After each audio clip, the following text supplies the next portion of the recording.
Hi everyone, मैं हूं आकाश रजक और आप देख रहे हैं आरएस फिल्म्स प्रोडक्शंस। आप में से बहुत सारे लोग जब फिल्म इंडस्ट्री में स्ट्रगल करते रहते हैं एज अ राइटर, तो आपको बहुत बार ऐसा होता है कि आपको शुरुआत में ड्रामा की स्क्रिप्ट लिखने का चांस मिलता है। यानी आप किसी कंपनी में जाते हैं तो वो लोग फिल्में भी बनाते हैं, शॉर्ट फिल्म्स भी बनाते हैं और ड्रामा भी वो लोग परफॉर्म करते हैं। तो उसमें क्या होता है कि आपको कई बार आप जाते हैं अपनी फिल्म को लेकर, लेकिन वो आपको देख करके अपने ड्रामा की स्क्रिप्ट को लिखने के लिए कह देते हैं। तो कई बार इस तरह की अपॉर्चुनिटीज़ आपको भी मिल सकती है। और अगर आप एज अ राइटर अपने आप को एस्टैब्लिश करना चाहते हैं तो आप इस तरीके से यानी ड्रामा की स्क्रिप्ट लिख के भी शुरुआत कर सकते हैं। तो ड्रामा की स्क्रिप्ट को कैसे लिखा जाता है, कैसे उसका क्या फॉर्मेट होता है, ये आज की वीडियो में मैं आप लोगों को बताने वाला हूँ। तो देखते रहिए इस वीडियो को पूरा लास्ट तक। देखिए, ड्रामा की स्क्रिप्ट जो है और जो फिल्म की स्क्रिप्ट होती है, दोनों की फॉर्मेट्स बिल्कुल अलग है। अगर आप ये सोचेंगे कि फिल्म की जो स्क्रिप्ट लिखी जाती है उसकी जो स्टैंडर्ड फॉर्मेट होती है उसमें मैं ड्रामा को लिख दूं तो वो टोटली रॉन्ग हो जाएगा, क्योंकि दोनों की स्क्रिप्ट का जो फॉर्मेट होता है वो अलग होता है। अब देखिए, ऐसे तो आप किसी भी तरीके से लिख सकते हैं, लेकिन अगर आप स्टैंडर्ड फॉर्मेट को यूज करके लिखेंगे तभी तो आप कहलाएंगे एक प्रोफेशनल राइटर। तो अगर आप ड्रामा की स्क्रिप्ट को प्रोफेशनली लिखना सीखना चाहते हैं तो आप देखिए, मैं आपको ले चलता हूं अपने लैपटॉप के स्क्रीन पर और आप लोगों को मैं ड्रामा और जो मूवी होती है दोनों की स्क्रिप्ट के बीच में कंपैरिजन भी करके बताऊंगा। तो चलिए चलते हैं लैपटॉप के स्क्रीन पर। तो चलिए मैं आप लोगों को बताता हूं कि ड्रामा की स्क्रिप्ट कैसे लिखी जाती है और ड्रामा की स्क्रिप्ट के लिखने का क्या फॉर्मेट होता है। देखिए, यहाँ पर आप देख सकते हैं कि स्क्रीन पर एक ड्रामा की स्क्रिप्ट खुली हुई है। तो देखिए, ड्रामा की स्क्रिप्ट जब आप लिखते हैं तो उसमें सबसे पहले सीन हेडिंग लिखी जाती है और सीन हेडिंग को सेंट्रल अलाइनमेंट में लिखा जाता है, यानी सीन हेडिंग को आप बीच में लिखते हैं।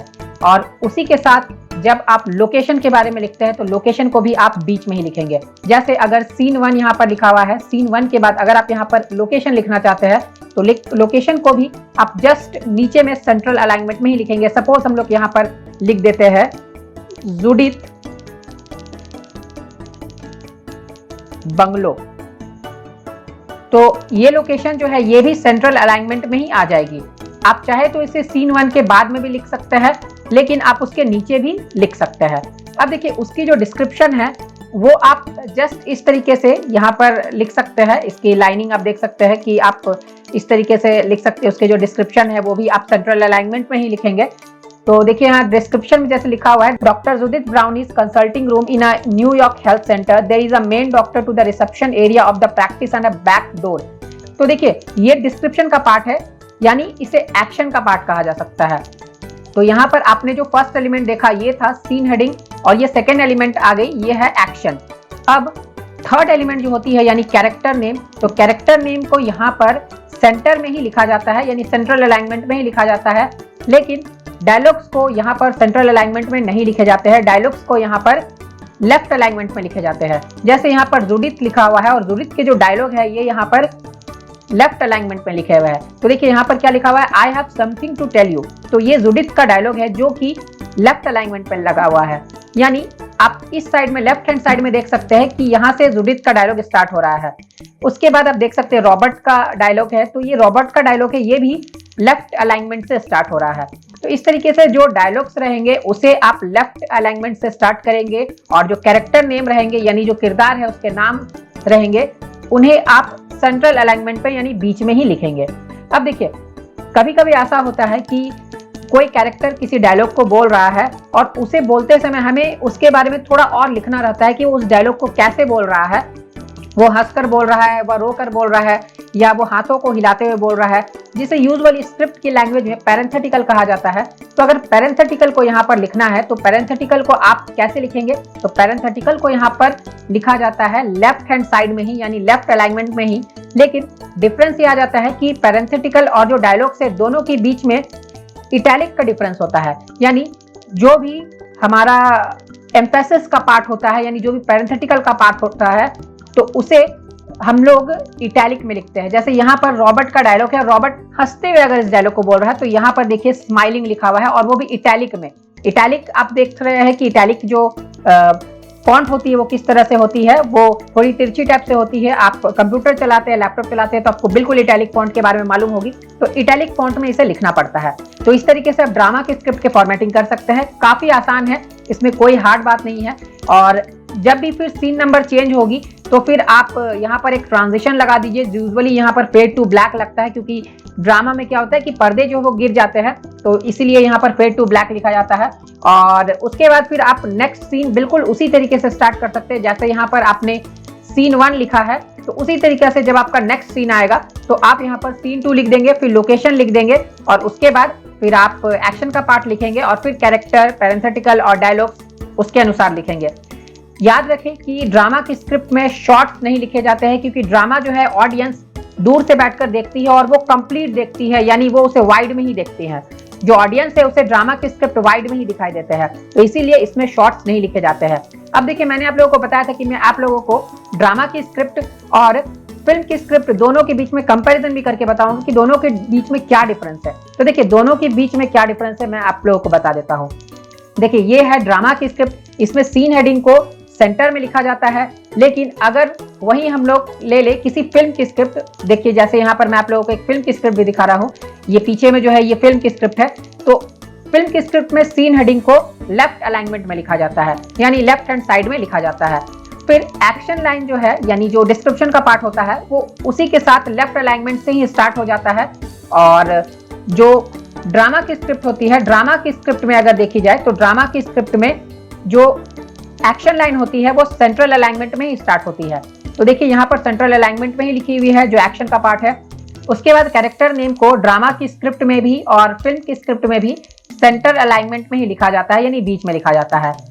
लेकिन फर्क यह है कि ड्रामा की स्क्रिप्ट में डायलॉग्स को लेफ्ट अलाइनमेंट में लिखा जाता है, लेकिन फिल्म की स्क्रिप्ट में डायलॉग्स को सेंट्रल अलाइनमेंट में लिखा जाता है। देखिए, यहाँ पर फिल्म की स्क्रिप्ट है, यहाँ पर डायलॉग्स अगर है तो ये डायलॉग्स को सेंट्रल अलाइनमेंट में लिखा जाता है। जैसे यहाँ पर कैरेक्टर नेम लिखा हुआ है एग्रेसिव वारलॉक, और नीचे में सेंट्रल अलाइनमेंट में एग्रेसिव वारलॉक का डायलॉग लिखा हुआ है, don't let her get time to. तो ये इसका डायलॉग हो गया। फिर डैना है, इसके देखिए यहाँ पर कैरेक्टर नेम यहाँ पर डैना का लिखा हुआ है, और उसके बाद फिर I am not here, I am not here. तो ये जो है ये डैना का डायलॉग है। तो इस तरीके से आप देख रहे हैं कि फिल्म की स्क्रिप्ट में ये सेंट्रल अलाइनमेंट में डायलॉग्स को लिखा जाता है, और कैरेक्टर नेम को भी सेंट्रल अलाइनमेंट में ही लिखा जाता है। लेकिन अगर आप ड्रामा की स्क्रिप्ट में देखेंगे तो ड्रामा की स्क्रिप्ट में आप देख सकते हैं कि कैरेक्टर नेम को सेंट्रल अलाइनमेंट में लिखा जाता है, लेकिन जो डायलॉग्स होते हैं उसे लेफ्ट अलाइनमेंट में लिखा जाता है, यानी लेफ्ट हैंड साइड से स्टार्ट किया जाता है। उसके बाद पैरेंथेटिकल का जो लाइन होता है वो फिल्म की स्क्रिप्ट में जस्ट सेंट्रल अलाइनमेंट में लिखा जाता है, कैरेक्टर नेम के जस्ट नीचे। जैसे यहाँ पर डैना का कैरेक्टर है, अगर डैना किसी तरीके से डायलॉग को बोल रही है, सपोज क्राई करते हुए बोल रही है, तो यहाँ पर सेंट्रल अलाइनमेंट में लिखना होगा क्राइंग। तो देखिए, यहाँ पर सेंट्रल अलाइनमेंट में क्राइंग आ गई। तो इस तरीके से पैरेंथेटिकल को सेंट्रल अलाइनमेंट में लिखा जाता है फिल्म की स्क्रिप्ट में, और लेफ्ट हैंड साइड में लिखा जाता है, यानी लेफ्ट अलाइनमेंट में लिखा जाता है, और वो भी इटैलिक में ड्रामा की स्क्रिप्ट में। फिल्म की स्क्रिप्ट राइटिंग में पैरेंथेटिकल को इटैलिक में नहीं लिखा जाता है, जबकि स्टेज प्ले यानी ड्रामा की स्क्रिप्ट में जो पैरेंथेटिकल होती है उसे इटैलिक फॉन्ट में लिखा जाता है। तो आपने ये भी देखा कि ड्रामा की स्क्रिप्ट में और फिल्म की स्क्रिप्ट में क्या क्या डिफरेंसेस होते हैं। देखिए, बहुत ज्यादा तो डिफरेंस नहीं है, लेकिन फिर भी कुछ डिफरेंसेस है जो कि आपको बिल्कुल ध्यान में रखना चाहिए। अगर आप एक फिल्म की स्क्रिप्ट लिख रहे हैं तो आपको फिल्म की स्क्रिप्ट की राइटिंग की फॉर्मेट में ही लिखनी चाहिए, और आप एक ड्रामा की स्क्रिप्ट लिख रहे हैं तो आपको ड्रामा की फॉर्मेट में ही लिखनी चाहिए, तभी आपका वर्क प्रोफेशनल कहलाएगा। तो अगर आप इसी तरह के प्रोफेशनल वर्क करना चाहते हैं तो इसके लिए आप हमारे A to Z script writing course को भी ज्वाइन कर सकते हैं, जिसमें आप लोगों को प्रोफेशनल तरीके से स्क्रिप्ट की राइटिंग सिखाई जाएगी। उसमें आप लोगों को फिल्म स्क्रिप्ट राइटिंग से रिलेटेड सभी चीजों को सिखाया जाएगा। तो आप उस कोर्स को ज्वाइन करने के लिए या उसके बारे में अधिक जानकारी लेने के लिए हमें स्क्रीन पर दिए गए नंबर पर कॉन्टैक्ट कर सकते हैं। देखिए, A to Z script writing course जो है ये ऑनलाइन कोर्स है, आप घर बैठे ज्वाइन कर सकते हैं। और देखिए, यहाँ पर मैंने जो सॉफ्टवेयर को यूज किया है आप लोगों को बताने के लिए, ये सॉफ्टवेयर है फाइनल ड्राफ्ट सॉफ्टवेयर, और ये बिल्कुल प्रोफेशनल सॉफ्टवेयर है फिल्म स्क्रिप्ट राइटिंग के लिए, ड्रामा स्क्रिप्ट राइटिंग के लिए। इसमें सभी तरह के फॉर्मेट्स वगैरह भी दिए हुए रहते हैं। तो आपको अगर फाइनल ड्राफ्ट सॉफ्टवेयर को यूज करना सीखना है तो आप हमारे फुल ट्यूटोरियल कोर्स को ज्वाइन कर सकते हैं, जिसका नाम है final draft full tutorial course. ये भी ऑनलाइन कोर्स है, आप घर बैठे ज्वाइन कर सकते हैं। इस कोर्स में आप लोगों को फाइनल ड्राफ्ट सॉफ्टवेयर को यूज करना सिखाया जाएगा। फाइनल ड्राफ्ट सॉफ्टवेयर जो है ये काफी इंपॉर्टेंट सॉफ्टवेयर है, और इसमें बहुत सारे फीचर्स है जो कि आपको खुद से समझ में नहीं आएगी, आपको इसे यूज करना सीखना होगा। तो आप इसके अलग अलग फीचर्स को इससे यूज करना सीखना चाहते हैं तो आप हमारे फाइनल ड्राफ्ट कोर्स को ज्वाइन कर सकते हैं, जो कि 1 मंथ का कोर्स है। तो इसे भी ज्वाइन करने के लिए आप हमें स्क्रीन पर दिए गए नंबर पर कॉन्टैक्ट कर सकते हैं। तो जल्दी से कर दीजिए वीडियो को लाइक और शेयर पूरे अच्छे से कीजिए। चैनल पर नए हैं तो इसे सब्सक्राइब जरूर कीजिए। सब्सक्राइब करके बेल आइकन को प्रेस करके ऑल पे सेलेक्ट कर लीजिए। फिर मिलते हैं हम लोग एक नए वीडियो के साथ, तब तक के लिए बाय बाय। अगर आप एक प्रोफेशनल फिल्म स्क्रिप्ट राइटर बनना चाहते हैं तो आप फिल्म राइटर डायरेक्टर आकाश रजक द्वारा डिजाइन की गई online script writing course join कर सकते हैं। इस कोर्स का नाम है A to Z script writing course, जिसे आप अपने घर बैठे कर सकते हैं। 4 महीने के इस कोर्स में आपको स्क्रिप्ट राइटिंग की छोटी से छोटी बारीकियों और बड़े से बड़े टॉपिक को वीडियो के माध्यम से एग्जाम्पल सहित सिखाया जाएगा। कोर्स की सिलेबस स्क्रीन पर दिखाई जा रही है।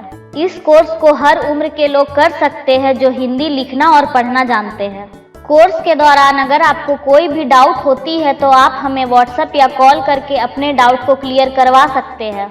इस कोर्स को आप कभी भी और कहीं से भी ज्वाइन कर सकते हैं, चाहे आप इंडिया में कहीं पर भी रहते हो या फिर इंडिया के बाहर रहते हो। इस कोर्स को कंप्लीट सीखने, समझने और प्रैक्टिस करने के बाद आप एक प्रोफेशनल फिल्म स्क्रिप्ट राइटर बनकर सफलता की बुलंदियों को छू सकते हैं। A to Z script writing course को ज्वाइन करने के लिए या अधिक जानकारी लेने के लिए आप स्क्रीन पर दिए गए नंबर पर कॉल या व्हाट्सएप कर सकते हैं। धन्यवाद।